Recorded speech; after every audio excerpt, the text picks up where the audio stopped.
Hello दोस्तों, कैसे हैं आप सभी का स्वागत है एमएम मैथ स्टडी में। आज हमारा प्रैक्टिस सेट नंबर 20 है और इसमें हम देखने वाले हैं मैथ के इम्पोर्टेंट सवाल जो आपके एसएससी, रेलवे, दिल्ली पुलिस या कोई सा भी गवर्नमेंट एग्जाम हो उन सभी के लिए बहुत ही महत्वपूर्ण होने वाले हैं। तो वीडियो को एंड तक देखना और वीडियो को लाइक करना। जो लोग चैनल पर नए हैं वो चैनल को सब्सक्राइब कर देना। तो चलिए हमारे पहले सवाल की तरफ चलते हैं।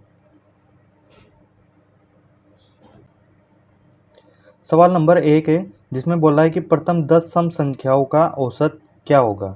अब हमें क्या है, प्रथम 10 जो सम संख्या है उनका औसत निकालना है।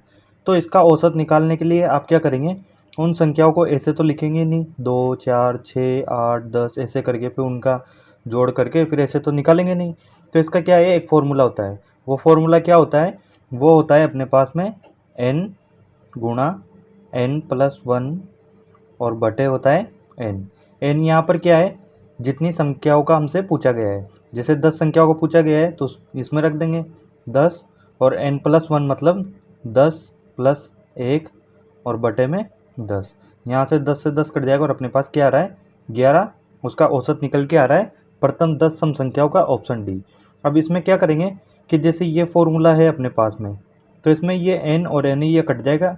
तो इसका फॉर्मूला क्या निकल के आ रहा है अपने पास में n+1। यानी कि जब भी हमसे कोई ऐसा सवाल पूछे प्रथम 15 सम संख्याओं का औसत क्या होगा, तो हम क्या करेंगे, जितनी संख्याओं का पूछा गया है उसमें +1 करके और उसका आंसर दे देंगे।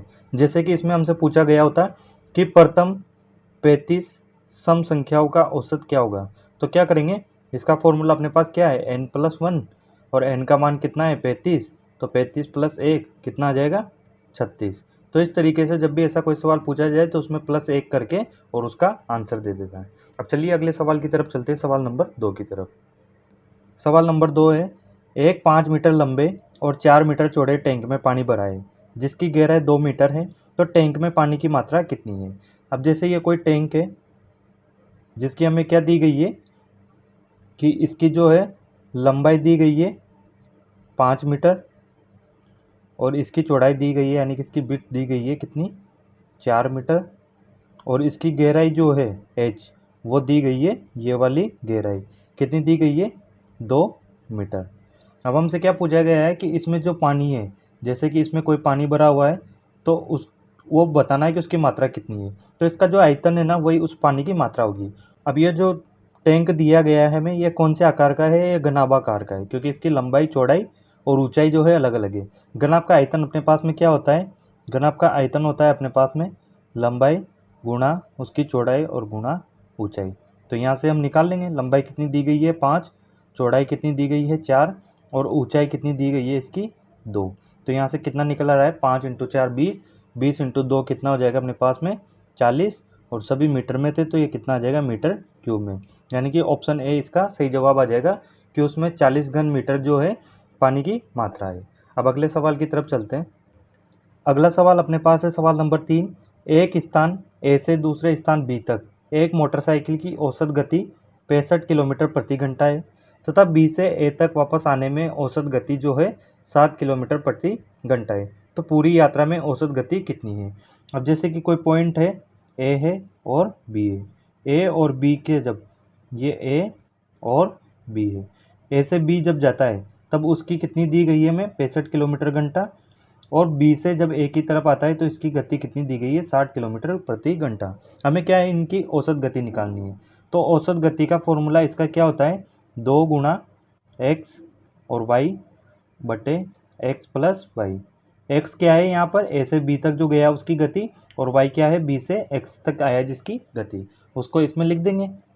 ये हो गया 2, एक्स का मान हमारे पास कितना है 65 तो यहाँ पे लिख देंगे और वाई का कितना दिया हुआ है उसने 60 और यहाँ पे आ जाएगा x + y कितना हो जाएगा अपने पास में 60 और 65 हो जाएंगे 125। अब इसको सोल्व कर लेंगे, 5 से इसको काटेंगे तो 25 बार, 5 से चला जाएगा 13 बार और 5 से ये 5 बार, 5 से इसको काटेंगे तो 12 बार। ये आ गया अपने पास में कितना 13 दूना 26, 26 गुणा 12 बटे 5। इसको जब हम आगे और सोल्व करेंगे तो आ जाएगा 6 12 72, 2 6 12 72, 7 हासिल का जाएगा 24 और 7 हो गया अपने पास कितना, 31/5। इसको जब हम आगे और सोल्व करेंगे तो अपने पास क्या आ जाएगा, 5 से जाएगा 6 बार और 2.4, ये निकल के आ गया अपने पास में 62.4 किलोमीटर प्रति घंटा इसकी औसत गति होगी। अगला सवाल देखते हैं, सवाल नंबर 4। सवाल नंबर 4 है, दो रेलगाड़ियाँ जिनकी लंबाई क्रमशः 180 मीटर तथा 220 मीटर है, एक दूसरे की विपरीत दिशा में क्रमशः 40 किलोमीटर प्रति घंटा एवं 50 किलोमीटर प्रति घंटा के वेग से दौड़ रही है, तो एक दूसरे को पार करने में कितना समय लगेगा। अब इस वाले सवाल को हम कैसे करेंगे कि वही अपने पास फॉर्मूला होता है डिस्टेंस बराबर स्पीड गुणा टाइम। बस इस वाले फॉर्मूला से हमें यह सवाल करना है। यहाँ पे दूरी क्या लेंगे, जो दोनों ट्रेन है उनकी लंबाई, तो ये कितनी हो जाएगी 180 और 220 कितनी हो जाएगी अपने पास में 300 और ये हो गई 400 मीटर 400। अब स्पीड क्या लेंगे, यहाँ पे रिलेटिव स्पीड लेंगे उनकी बीच की। दोनों ट्रेन जो है एक दूसरे के विपरीत दौड़ रही है, यानी कि एक ट्रेन अगर इधर जा रही है तो दूसरी ट्रेन इस तरफ जा रही है। जब भी दोनों ट्रेन विपरीत दिशा में दौड़ रही हो तो उनकी स्पीड जो होती है वो ऐड हो जाती है, यानी कि 40 किलोमीटर प्रति घंटा और 50 किलोमीटर प्रति घंटा दोनों को हम ऐड कर देंगे तो इनकी जो रिलेटिव स्पीड है वो आ जाएगी अपने पास में निकल के कितनी 90 किलोमीटर प्रति घंटा। तो यहाँ पे लिख देंगे 90 किलोमीटर प्रति घंटा, और एक किलोमीटर प्रति घंटा में तो इसको मीटर प्रति सेकंड में कन्वर्ट करेंगे। उसके लिए क्या करेंगे 5/18 से इसको गुणा कर देंगे और समय हमें निकालना है तो यहाँ पे t लिख देंगे। अब 18 से इसको काटेंगे तो ये कटेगा अपने पास में 5 बार 5 बार ये कट जाएगा, और 5 × 5 25 से जब इसको काटेंगे तो ये कटेगा 16 बार, यानी कि अपने पास समय निकल के आ गया कितना 16 सेकंड। ये अपने पास निकल के आ गया और यही हमें निकालना था, तो ऑप्शन ए हो जाएगा इसका 16 सेकंड। यहाँ पे जो ट्रेन की गति थी वो विपरीत थी। अगर वो बोल दे कि ट्रेन जो है दोनों एक ही दिशा में, अगर वो बोल दे कि ट्रेन जो है दोनों एक ही दिशा में गति कर रही है इस दिशा में, तो फिर क्या करेंगे हम इनकी गति का अंतर लेंगे। 40 और 50 है तो फिर यहाँ पे 10 किलोमीटर प्रति घंटा आ जाएगा। अब अगले सवाल की तरफ चलते हैं, सवाल नंबर 5। पाँचवा सवाल है, दो संख्याओं का गुणनफल दिया गया है 2646 तथा एलसीएम है 42, तो उनका एचसीएफ ज्ञात करो। एलसीएम और एचसीएफ का अपने पास फॉर्मूला था कि एचसीएफ और गुणा एलसीएम ये बराबर था किसके, अपने पहली संख्या और दूसरी संख्या के गुणनफल के। अब हमें क्या है दोनों संख्याओं का गुणनफल तो दिया गया है तो इसको लिख देंगे यहाँ पे 2646। एलसीएम का मान दिया गया है 42 और एचसीएफ है जो हमें निकालना है, तो एचसीएफ हमें निकालना है। इस 42 का गुणा 42 का जो है भाग दे देंगे इधर, तो जब हम इसमें भाग देंगे तो अपने पास एचसीएफ क्या निकल के आ रहा है, एचसीएफ आ रहा है अपने पास में 2646 और इसमें भाग देंगे किसका, इस 42 का। अब इसको काट देते हैं हम। जैसे हम इसको क्या करेंगे, अब काटने से पहले आप एक चीज़ देखो कि इसमें जो ऑप्शन दिए गए हैं उनमें इकाई अंक अलग अलग है, केवल ये 2 में इकाई अंक सेम है। अब जब भी हम 2 का डिवाइड करते हैं तो 3 बार उसमें भाग जाएगा, तभी तो उसका इकाई अंक जो है वो 6 आएगा। तो इसमें 3 देख लो किस में है, ऑप्शन सी में। तो आपको इसको काटना भी नहीं है, बस ऑप्शन देख के, और आप इसके ऑप्शन अगर अलग अलग है तो उसको कर सकते हैं। तो इसका ऑप्शन हो जाएगा सी, और अगर आप इसको काटोगे तब भी आपका ऑप्शन यही निकल के आएगा। अब अगले सवाल की तरफ चलते हैं, सवाल नंबर 6। सवाल नंबर 6 है, एक फायरमैन के रूप में कार्तिक राजू से 2 गुना सक्षम है तथा वे दोनों मिलकर एक कार्य को 20 दिनों में पूरा करते हैं। राजू अकेला उसी कार्य को कितने दिन में कर लेगा। अब हमें क्या दिया गया है कि राजू जो है, ये राजू हमें दिया गया है कि कार्तिक राजू से 2 गुना सक्षम है, यानी कि राजू की अगर इफिशियंसी जो है कार्य क्षमता 1 है तो कार्तिक की कितनी हो जाएगी 2 हो जाएगी, और वो दोनों मिलकर 20 दिन में एक कार्य करते हैं। तो अपने पास टोटल वर्क जो होता है वो क्या होता है, टोटल वर्क होता है इफिशियंसी यानी कि उनकी कार्य क्षमता, और गुना जो उनका टाइम होता है उनका गुणनफल। अब इन दोनों की इफिशियंसी है 3, दोनों मिलकर करते हैं ना, उसने बोला गया है, तो 3 तो ये हो गए इन दोनों की कार्य क्षमताओं का योग, क्योंकि दोनों मिलकर करते हैं, और कितने दिन में करते हैं, ये करते हैं 20 दिनों में। तो ये 60 अपने पास आया है क्या, टोटल वर्क। ये टोटल वर्क अपने पास निकल के आ गया। हमसे पूछा है कि राजू जो है अकेला उसी कार्य को कितने दिनों में कर लेगा। राजू की कार्य क्षमता क्या है 1 है, और टोटल क्या काम क्या है अपने पास 60 है, तो 60 टोटल काम है, उसको 1 की दर से करेगा तो कितने दिन लग जाएंगे उसको? 60 दिन उसको लग जाएंगे वो काम करने में। तो 60 दिन, ऑप्शन सी इसका सही जवाब हो जाएगा। और हमसे पूछता है कि कार्तिक को कितना दिन लगेगा, तो 60 टोटल काम था, उसको कार्तिक 2 की इफ़िशियंसी से करेगा तो इसको कितने दिन लग जाएंगे? इसको लग जाएंगे 30 दिन। तो ये राजू का है, ये कार्तिक का है और ये राजू का है 60 दिन। अब चलिए अगले सवाल की तरफ चलते हैं। अगला सवाल है, एक 28 सेंटीमीटर व्यास वाले अर्धवृत्त की परिधि क्या होगी? अब अपने पास क्या है कि कोई अर्धवृत्त है, ये वाला, ये अपने पास अर्धवृत्त है। आपको पता होगा कि जो पूरा वृत्त होता है उसकी परिधि क्या होती है अपने पास? 2 पाई और आर। लेकिन अपने पास में यहाँ पे आधा है तो इसकी आधे की परिधि क्या हो जाएगी? बटे 2 कर देंगे। और प्लस इसमें क्या होगा कि ये तो जो है इस भाग की परिधि आई है भाई, जो अपने पास में ये टोटल वृत्त होता है इसकी परिधि होती है इस वाले की 2 पाई आर। हमने इसमें से आधा कर दिया तो इस वाले भाग की तो निकल के आई है अपने पास कितनी? पाई आर। अब ये वाला भाग जो बचा है ये भी तो लेना पड़ेगा, जब भी तो ये टोटल इसकी जो है परिधि आएगी।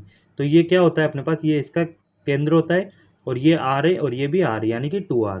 तो ये 2r इसमें और ऐड कर देंगे तो ये निकल के आ गया अपने पास में इसकी परिधि अर्धवृत्त की। 2 से 2 को काट देंगे। अब पाई का मान कितना है? 22/7 उसने बोला है, तो 22/7 और गुणा आर का मान कितना है? ये व्यास दिया गया है 28। जब इसमें 2 का भाग देंगे तो अपने पास 14 जो है इसकी त्रिज्या निकल के आ जाएगी, उसको यहाँ पे लिख देंगे 14 और प्लस 2 गुणा आर का मान 14। जब यहाँ से इसको सोल्व करेंगे 2 से 7 से इसको काटेंगे तो 2 बार, ये आ गया अपने पास कितना? 44 और प्लस 14 दूना 28। इसको ऐड करेंगे तो अपने पास कितना निकल के आ रहा है? 8 और 4 12, एक हासिल गया, 4 और 2 6 और 1 7, यानी कि 72 सेमी जो है उसकी परिधि निकल के आ गई अर्धवृत्त की। और ये दे रखा है हमें ऑप्शन सी में, तो ऑप्शन सी इसका सही जवाब हो जाएगा। अब अगले सवाल की तरफ चलते हैं, सवाल नंबर 8। सवाल नंबर 8 है, एक कार 6 घंटे में 240 किलोमीटर की दूरी तय करती है, तो 1.5 गुना दूरी उतने ही समय में तय करने के लिए कार की गति में कितनी वृद्धि की जानी चाहिए? हमें क्या दिया गया है? एक तो किलोमीटर दिया गया है उसकी दूरी और टाइम दिया गया है। स्पीड हमें निकालनी है, तो स्पीड बराबर क्या हो जाएगा?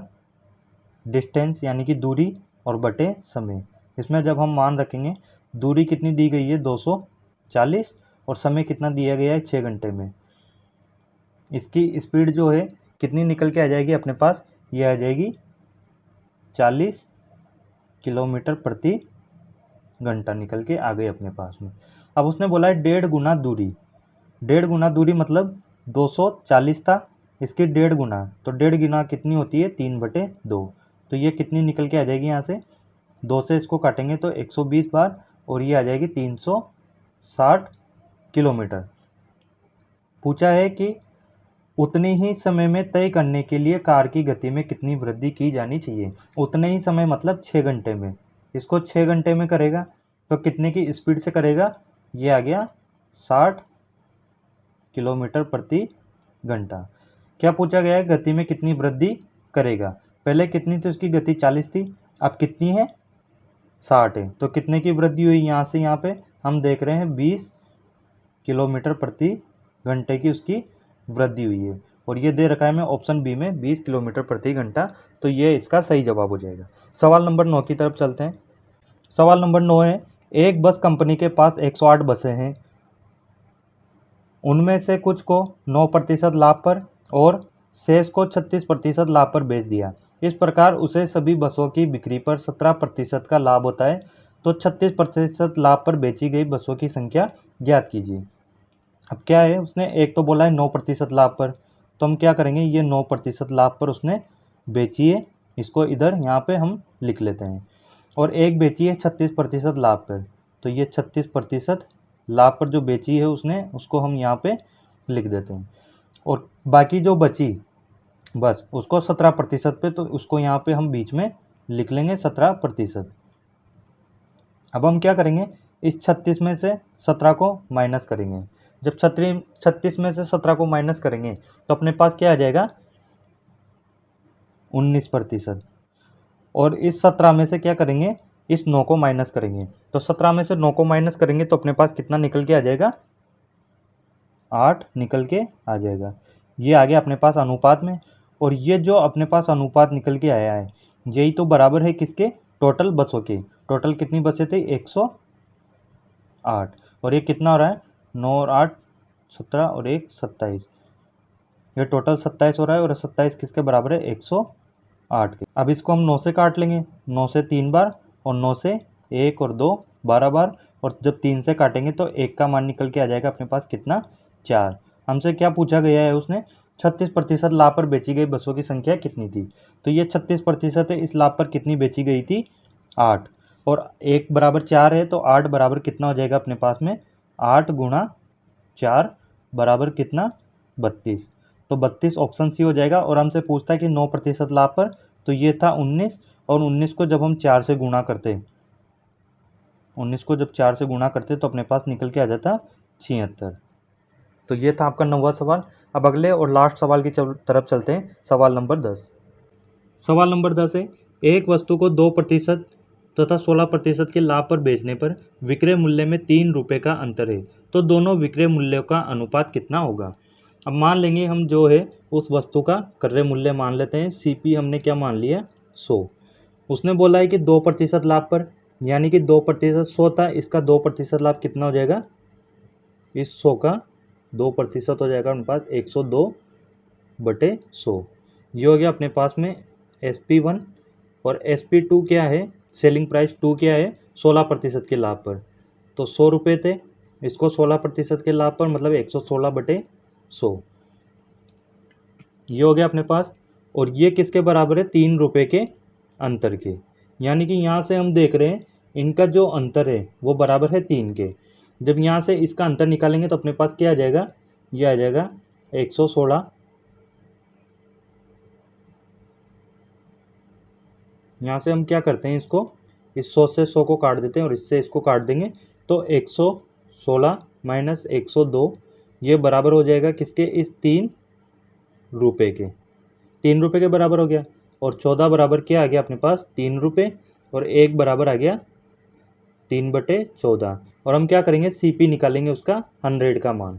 1 का मान 3/14 है, तो 100 का मान कितना हो जाएगा अपने पास, यहाँ से 100 का मान हो जाएगा 300/14। ये आ गया अपने पास में उसका CP निकल के, यानी कि उसका क्रय मूल्य आ गया। अब हम क्या करेंगे आगे, 2% के लाभ पर बेचता है, तो ये था उसका 300/14 CP। इसको हम यहाँ पे लिख लेंगे, CP क्या है अपने पास, CP आया 314/100। अब SP1 क्या था, इसको 102% लाभ पर बेचेगा, 102% लाभ पर, 2% लाभ पे बोला गया है। ये हो गया उसका SP1, और SP2 क्या हो जाएगा, जो 314/100 है, इसको 116/100 लिख देंगे। ये हो गया 16% लाभ पर उसका SP2। हमसे क्या पूछा गया है, इन दोनों विक्रय मूल्य का अनुपात। जब हम इनका अनुपात निकालेंगे, इससे इसका अनुपात, तो ये दोनों तो कट जाएंगे, और 100 से 100 कट जाएगा, तो अपने पास क्या आ रहा है, 102/116। और जब इसको सोल्व करेंगे आगे, तो अपने पास आ गया 2 से काटेंगे तो 5 और 1 51/58। ये निकल के 51/58 इसका जवाब की। ये हो गया SP1 और ये हो गया SP2। ये दे रखा है ऑप्शन ए में। अब ये तो था इसका लॉन्ग प्रोसेस। एक इसका शॉर्ट मेथड बताता हूँ कि जब भी आपको ऐसा सवाल दिया जाए जिसमें बोला है कि SP1 और SP2 यानी कि उसके विक्रय मूल्य का अंतर दिया गया है और उनका अनुपात पूछे, तो जो बढ़ोतरी होती है इसमें कितने के लाभ पर बेचा गया है, इनका अनुपात निकाल लेंगे सीधा। जैसे कि 2% का होता है तो 102, और इधर बोला गया है 16% का लाभ होता है 116। सीधा सीधा क्या करेंगे, इनका अनुपात निकाल लेंगे। इनका अनुपात हो जाएगा 5 और 1, और ये हो जाएगा 5 और 8 58। तो ये डायरेक्ट निकल के आ जाता है अपने पास। तो इस तरीके के सवाल को हमेशा इस वाले मेथड से हमें करना है। तो ऑप्शन हो जाएगा इसका ऑप्शन ए सही जवाब। ये थे आपके 10 सवाल। वीडियो अगर अच्छी लगी हो तो वीडियो को लाइक करना, और जो लोग चैनल पर नए हैं वो चैनल को सब्सक्राइब जरूर कर देना।